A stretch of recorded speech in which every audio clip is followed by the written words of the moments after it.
This is a continuation of where my computer jammed on the last occasion, as I was talking about the use of Malayalam as opposed to the language of Telangana. Hopefully there are adaptive processes being learnt also, so that the training is not simply language, but actually is how do you deal with a change in understanding of language and the adaptive processes that are required. For formators, there are some very simple things. Are the activities within the House of Formation reflective of all the cultures?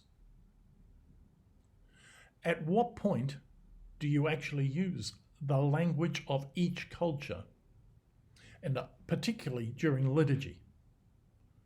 At which point are they immersed in the practices of one another?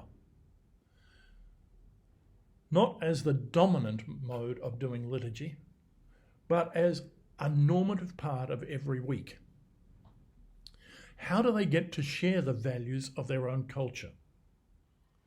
And at what point do you start moving from the sharing of the values of that culture to the sharing of the weaknesses, the exploration of the weaknesses of a culture?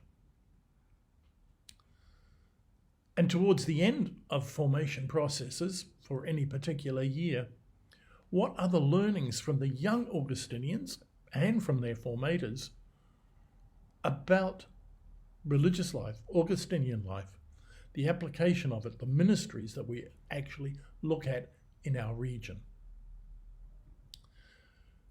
This inclusiveness has to be very important, but there also needs to be provision or space for what I might call exclusionary activities or personal activities. Where do I get the space to talk with my 1, 2, or 3 other participants in the formation house who speak my common language? If I don't have anyone within the place, how do I ensure that there is not a cultural gap for that person in trying to deal with the multiple different cultures and backgrounds of everybody else? In what way do we allow, even in novitiate, some level of reinforcement of being participative in my own culture? That's the contact back home, but it's also any contact with expats who are living in the region.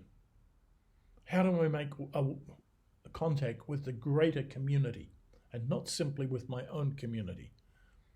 Because no matter what stage of formation we're in, there will be participation within the outside world. And if it's solely within my new language group, there is also barrier. We're going to take that and we're going to hopefully share on that within the open forum. I hope you're able to give me examples and give each other examples of what are the difficulties in trying to undertake cross-cultural formation. Thank you.